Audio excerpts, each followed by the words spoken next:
السلام علیکم ورحمۃ اللہ۔ معزز ناظرین، اپنی بات کا آغاز میں چند دو اشعار سے کرتا ہوں جس سے آپ کو بات کی سمجھ آ جائے گی۔ مفتی منیب کو دیکھ کر چاند نے منہ چھپا لیا، مفتی منیب کو دیکھ کر چاند نے منہ چھپا لیا، فواد کو حسین چاند نے چہرہ دکھا دیا۔ دیکھیے قوم عید قربان کب مناتی ہے، دیکھیے قوم عید قربان کب مناتی ہے، مفتی جی کا فواد نے فیصلہ دھندلا دیا۔ معزز ناظرین،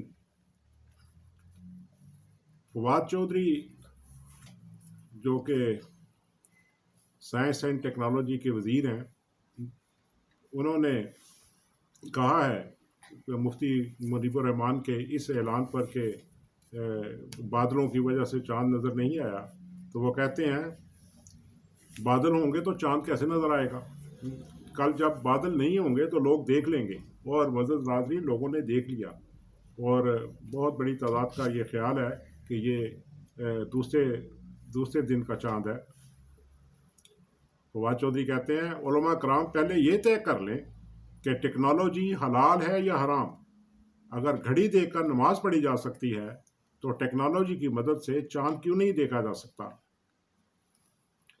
اصل میں یہ عجیب معاملہ ہے کہ ٹیکنالوجی اور کو حرام یا حلال کرانے کا جو پیمانہ ہے وہ ان مولویوں کا اپنا ہے۔ ہر چیز کو یہ پہلے کفر قرار دیتے ہیں، پھر اس کو سینے سے لگا لیتے ہیں، پہلے حرام قرار دیتے ہیں، پھر بڑے شوق سے اسے کھاتے ہیں۔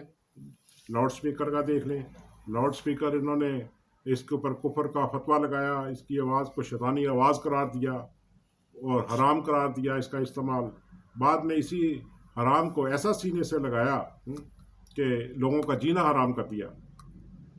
پھر انہوں نے گھڑی کے خلاف فتویٰ دیا، ٹیلی ویژن کے خلاف فتویٰ دیا، انگریزی لباس کے خلاف فتویٰ دیا، اور یہ اپنے مقاصد کے لیے اس طرح کے فتوے دیتے ہیں اور بعد میں ان کو اپنا بھی لیتے ہیں۔ اب دیکھیں جیسے کہ ڈاکٹر اسرار احمد صاحب ہیں مرحوم، انہوں نے فتویٰ دیا تھا ٹیلی ویژن مطلقاً حرام ہے، کیونکہ ٹیلی ویژن میں کیمروں کی مدد سے تصویر دکھائی جاتی ہے اور تصویر باجماع امت حرام ہے، لہذا ٹیلی ویژن بھی حرام کے دائرے میں ہے۔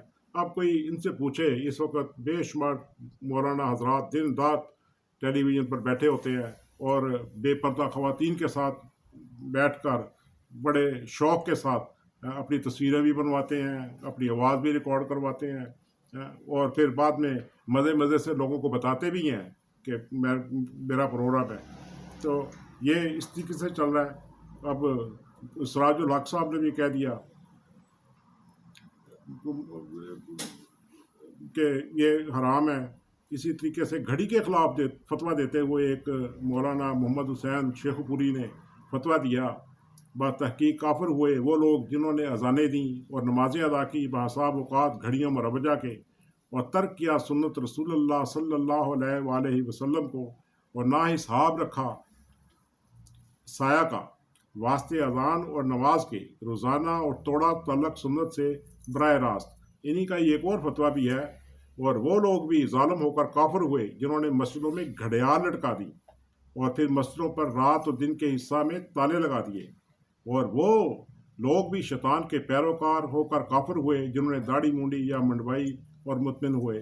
اب اس فتویٰ کی روشنی میں اگر پاکستان میں دیکھا جائے تو شاید ہی کوئی بندہ مسلمان ہو، کیونکہ شاید ہی کوئی مسجد جو ہے وہ مسلمان ہو۔ ہر جگہ گھڑیال بھی لٹک رہے ہیں، تالے بھی لگتے ہیں، وہ سبھی کچھ ہو رہا ہے، اور گھڑیاں دے کے اذان دی جاتی ہے، گھڑی دے کر نماز پڑھی جاتی ہے، لیکن یہ اپنے فائدہ کے لیے سب کچھ کر لیتے ہیں۔ تو یہ سارا اصل میں یہ پیشہ وری ہے، ڈھونگ ہے، یہ اپنے پیٹ بھرنے کا اور اپنے آپ کو قائم رکھنے کا، اپنا آپ دکھانے کا کہ ہم بھی کچھ چیز ہیں۔ ان کی اسی پیشہ وری کے متعلق پاکستان کے مشہور کالم نگار ہیں جناب نذیر ناجی صاحب، وہ کہتے ہیں دیگر مذاہب میں ہوتا ہے کہیں پادری، کہیں پنڈت، کہیں پروہت، اور ہر مذہب میں پیشہ وروں کی ضرورت پڑتی ہے، ہم نے بھی دیکھا دیکھی اسی طرح کے طور طریقے اختیار کر لیے۔ اقبال نے اس صورتحال کی نشاندہی کرتے ہوئے کہا ہے، یہ امت خرافات میں کھو گئی، حقیقت روایات میں کھو گئی۔ جب مذہب کو بطور پیشہ اختیار کر لیا جائے تو پھر آمدنی کو محفوظ اور مسلسل برقرار رکھنے کے لیے کئی طریقے اختیار کیے جاتے ہیں۔ ان میں سب سے پہلا طریقہ دین کو عام آدمی کے لیے مشکل تر بنا کے اسے یقین دلایا جاتا ہے کہ دینی فرائض پورے کرنا اس کے بس میں نہیں۔